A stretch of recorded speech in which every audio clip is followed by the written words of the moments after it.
joining us today from Dodger Stadium and even more importantly from the World Series. I'm Maria Serrao. It is the dream matchup that everyone wanted, the Dodgers and the Yankees, and there are so many storylines. Let's start with this one. Everyone wants to know, how many games will this go, 6 or 7? Well, get this, the last 50 times the Dodgers and the Yankees have met up, they've split 25 and 25. And the last time that the Dodgers and the Yankees met in the World Series, well, 1981. And of course, the Dodgers were victorious. Now, the last time the Yankees were in the World Series was 2009 when they beat the Phillies. And for the Dodgers, well, it was 2020 when they beat the Tampa Bay Rays. Now, the biggest stars are here on the very biggest stage, from Shohei Ohtani to Aaron Judge. But oftentimes, it's the X factors in the game that make all the difference. So yesterday was media day, and that's when I had a chance to sit down with all the players from both teams, and here's what they had to say.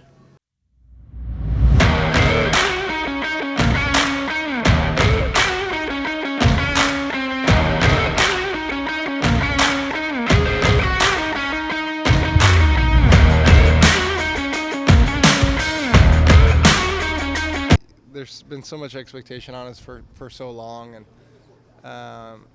the kind of money that our front office invested this year in this team, and to, I remember when I got drafted, people asked me about that because I had to have surgery, and my whole thing was like I just wanted to prove everyone right that had believed in us or believed in me at that time, and I think for a lot of us that's the feeling that we have now is this group was worthy of getting Shohei and Yama and spending that kind of money. But as cliche as that sounds, I think it kind of holds true.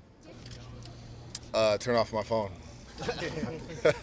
No, just another cool moment, another experience to the story, to the career, and fun battle. Did you shut off the phone because of ticket requests? A little bit of everything. Focus, out the woodworks.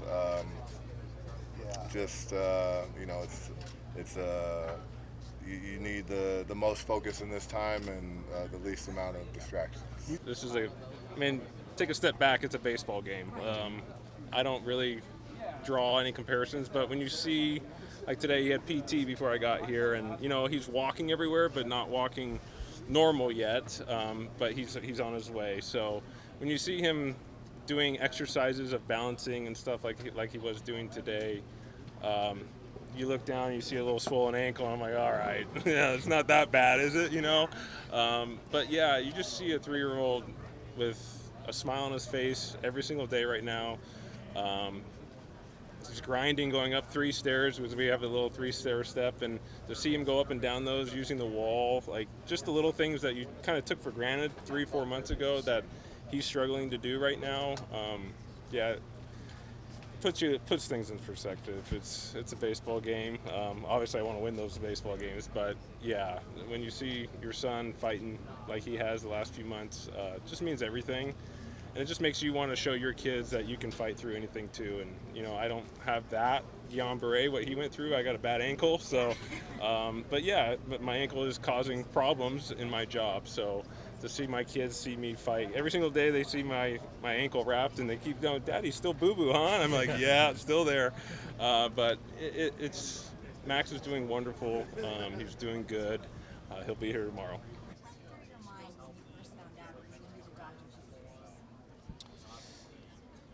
First thing that probably went through my mind was I was going to be able to see my son more because he lives in LA, so I knew I was going to be able to see him on these games. So that was the first thing, and then second was just kind of the magnitude of New York versus LA, coast versus coast. I think everyone kind of sees that and is aware of that. It's kind of like the movie script teams at the end in the World Series. So yeah, everyone's excited because of the magnitude, and you could definitely feel the buzz. When you think about the magnitude of New York and LA, is there anybody on your team who you feel like maybe doesn't get talked about enough? Man, I think we have a lot of those guys. I mean, I think he's getting talked about a lot now. Luke Weaver, I think he's been incredible. to come from like last year, the adversity he battled, and to now be the closer for the New York Yankees and, you know, be someone we can truly count on, I think is pretty special. So let's go with Luke. That's my guy.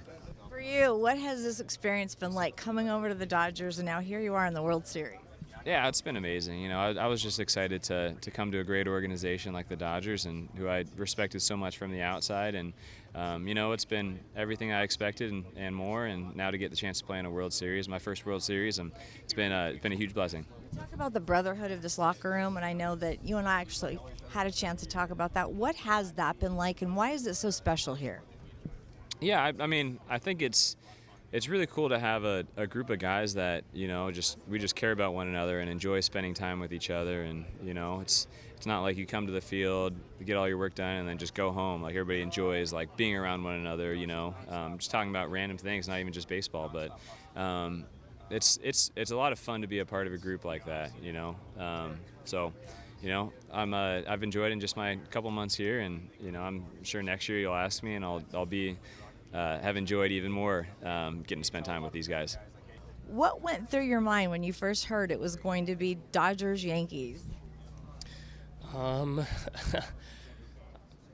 Just like two of the, I mean, more so than just kind of like the West Coast, East Coast. I mean, you got two iconic franchises with two like very good baseball teams that are going in, and you can make the argument of you know.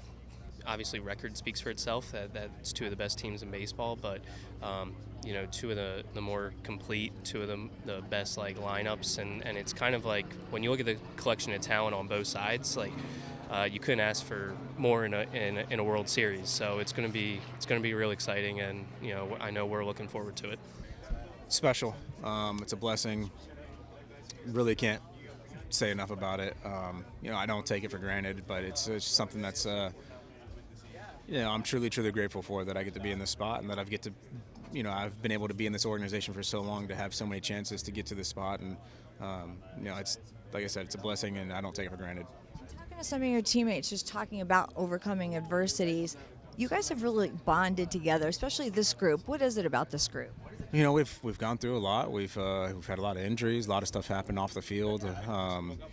You know, just things that have really been, you know, a kick in the gut just over and over and over again. And just when you think there's, you know, a little light on the horizon, it gets dark again with something else happening. And, you know, it's just even in the postseason, it hasn't been any different. It keeps happening like that. But we've gone through it enough that we feel like we can kind of overcome anything.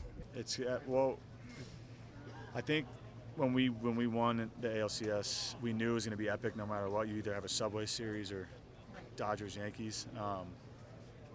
For me, the Subway Series would have been amazing because it's in New York.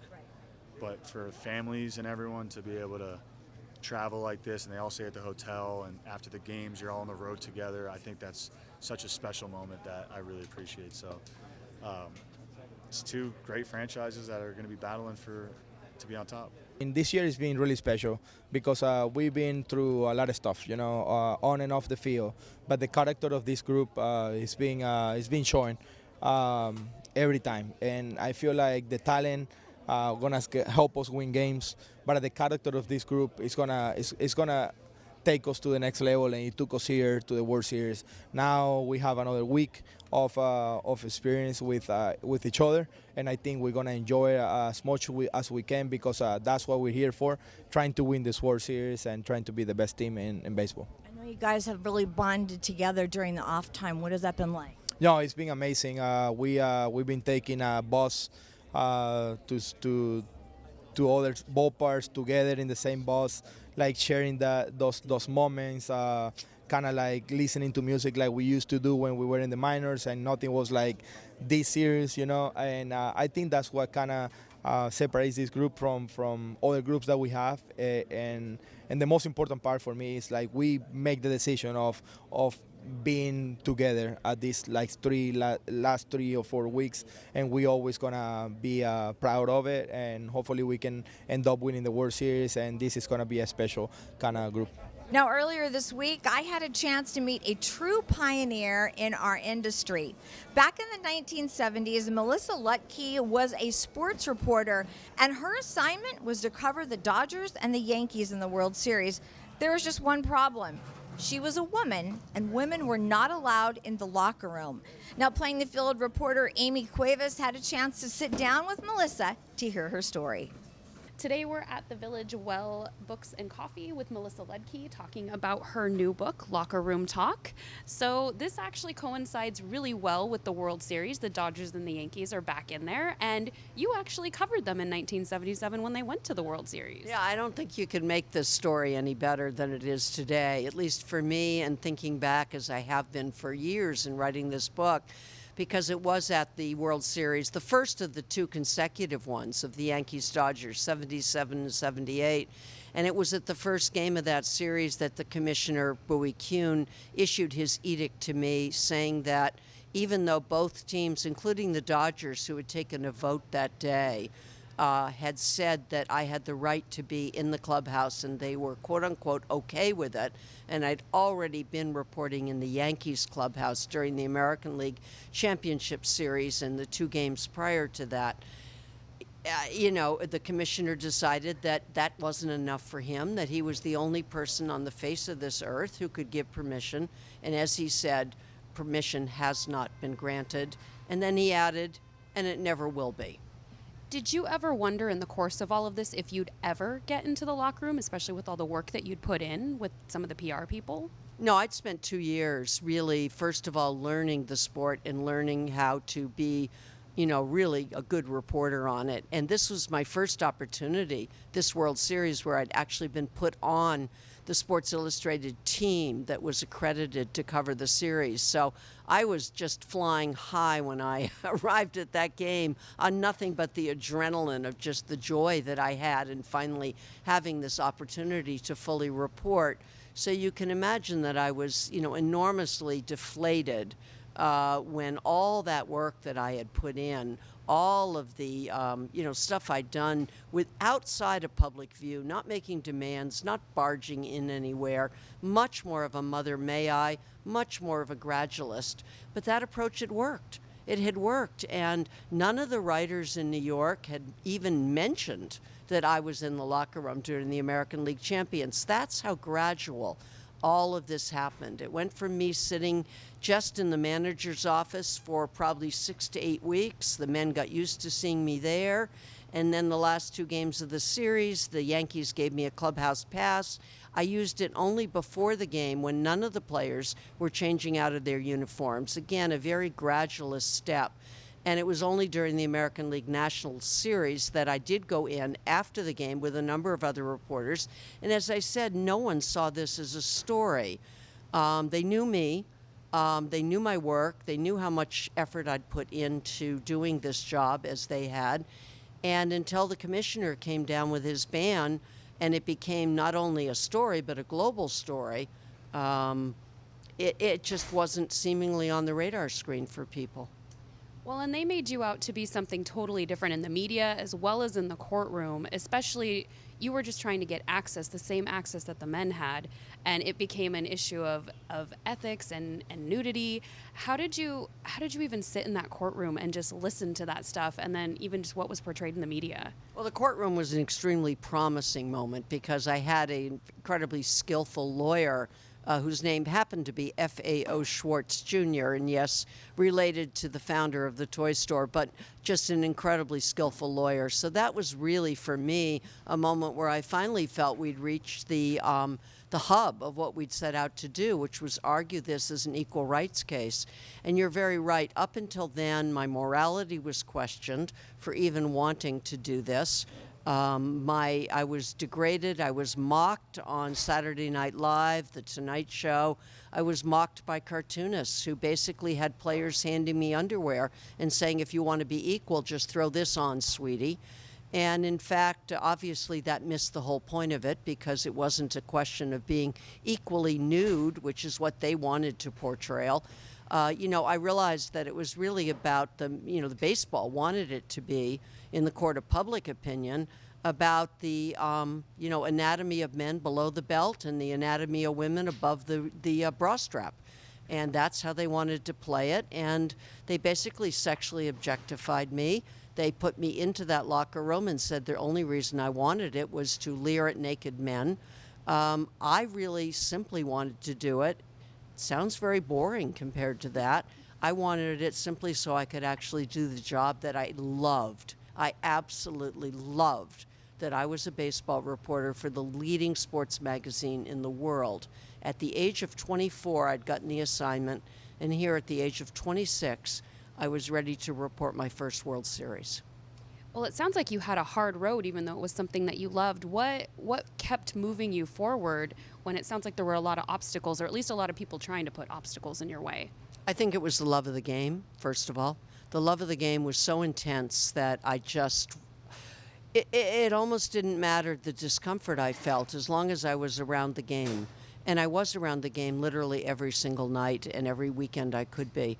My main job was to fact check stories that were written by the men. That was what I was paid for. But because I was officially assigned to the baseball beat, I had access to all of the American League and all the National League stadiums. And by that point, enough women had come over a period of decades to open up things like the press box that were off limits, the batting cage, which was off limits. Women in the beginning, back even at the beginning of the 70s, were not allowed to eat with the male sports writers. And my colleague, Stephanie Salter, who had been the baseball reporter before me, was thrown out of a baseball writers' gala in January. Now, I can assure you, in absolutely none of those instances was one man naked. In fact, at the gala, they were very much dressed in their tuxedos. So what you came to understand in looking at the history of this, it was never about nudity, it was about exclusion. It was about seeing us as invaders of what I call the boys' game. They would call it the men's game. But it really was like the treehouse, that the boys had when they were young. And if they saw a girl coming, cooties and all of that, and then they'd pull the ladder up, and they were just fearful of how their lives might change if they let women into it in a way that was perceived to be on an equal playing field with them. And when you did win the court case, what were your first feelings when you were notified? Well, I was notified, I believe I think it was on a Monday. It was on Monday because I was at the office. And my lawyer called me and said the decision had come in. We'd never had a clue of when it would happen. So it sort of surprised us. It came in at the very end of the 1978 baseball season. And I was at the office actually finishing writing a scouting report on NBA teams. And a couple reporters came over to talk to me. Many of the colleagues from my office came over to congratulate me. And then, frankly, there was a game at the stadium that night. I went home. And I'll tell you why. I went home because that was not the game for me to go to. That was the game when every TV station would be sending a woman who had never gone to a baseball game before, never would again. And the only reason they would be there is to take the camera into the clubhouse and ask the players what they thought of her being there. That was not my story. My story actually happened, I think it was 3 nights later. It might have been Tuesday night that game took place. But Thursday night, I went up to the stadium. By then, all of those other women were gone. All the TV cameras were gone. There was one other woman, a woman named Donna Foote from Newsweek, and I was there from Sports Illustrated. And both of us stood in the locker room outside the training room, because the training room is off limits to all reporters. We stood outside of it and talked to Ron Guidry, who had just pitched another complete game. He would go on to be the MVP, pitcher of the year. He was extraordinary, and we were there to talk with him. So, Amy, just think about it. If we had not had the access that night, Donna and I would have been in one of the make-believe special accommodations or separate accommodations the commissioner so thought he could get across that he had for us. He never did. But if we had been outside the locker room, we could not have had Ron Guidry come out and talk to us because he had to ice his arm for at least 25 minutes after completing a game. So we needed to have the access to be able to even get to Ron Guidry that night. So it's just a good example of what we lost out on time and time again. All those 2 years that I was up there and never had that access, I was never able to get in for that reason. And, you know, the idea that the commissioner did try to get over on the sports writers, and they bought it hook, line, and sinker because they wanted to buy it, is that he had these special accommodations for us. Never once in 2 years did any PR person come to me and say, would you like to take advantage of our separate accommodation that we have for you tonight to get to the players? Never once. So it was a complete fabrication.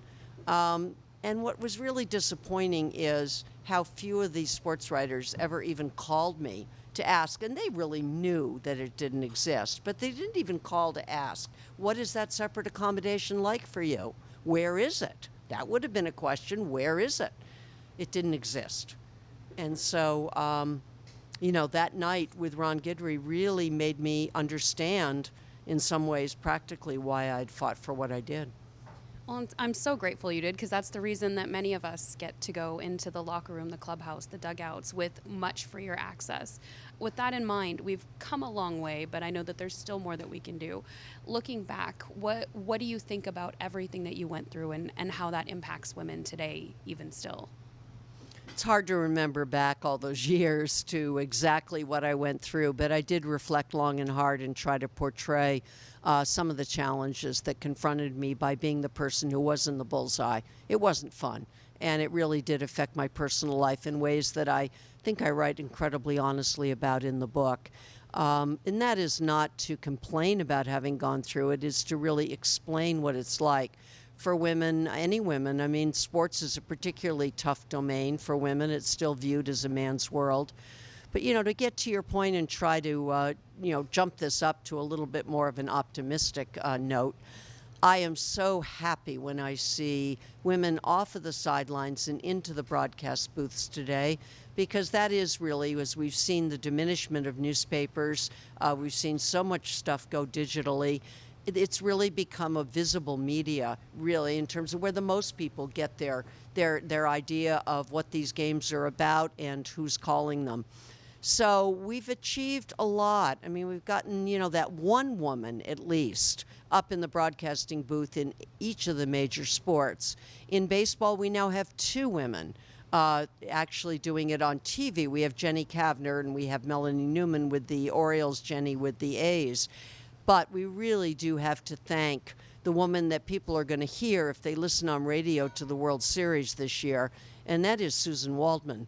This will be her 20th year of broadcasting the Yankees, and that has been a very, very tough road for her to hoe. She used to have death threats called into her when she was calling the game, to the point where George Steinbrenner, who owned the team, would be made aware of those death threats, and he would literally order a security car to follow her home until she got home safely in Westchester, because they took them seriously. They saw that envelopes arrived with feces in them addressed to her. So Susan has been through years and years and come out now. She is just extraordinary, and she's just such an example of what it is to really stay in it against the odds, against those who don't want her there. And now she's really looked up to by so many of the young women. I call Susan whenever I need to get in touch with one of the young women, whether they're in the minor leagues or whatever. I say, Susan, you got the contact for this person? Inevitably she does, because they are smart enough to have her become a mentor for them.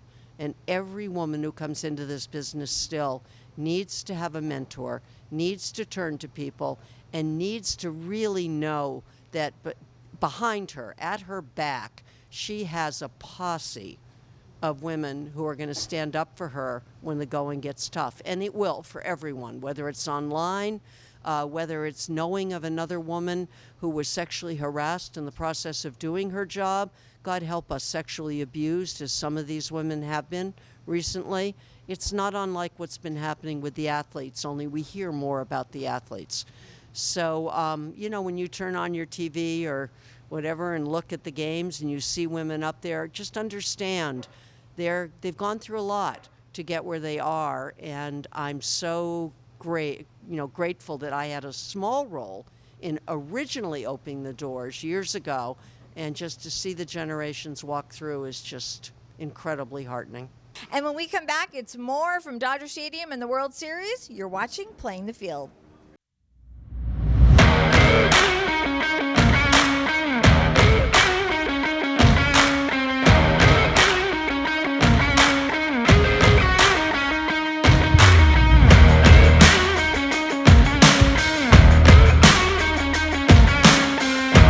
We are back, and we have some sad news to share with you, and that is the passing of Dodger legend Fernando Valenzuela.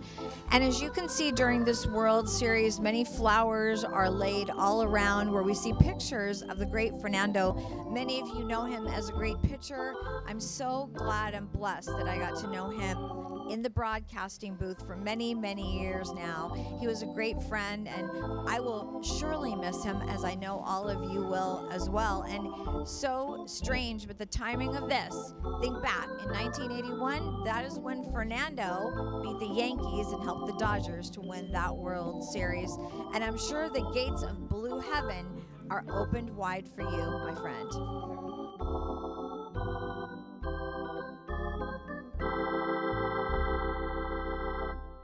And that will do it for this episode of Playing the Field. And on the next one, we're going to have a lot more from the World Series and, of course, the Rams, the Chargers, and everybody else in LA sports. Now, remember, you can watch Playing the Field 24/7 at playingthefieldtv.com. I'm Maria Serrao, and we'll see you next time.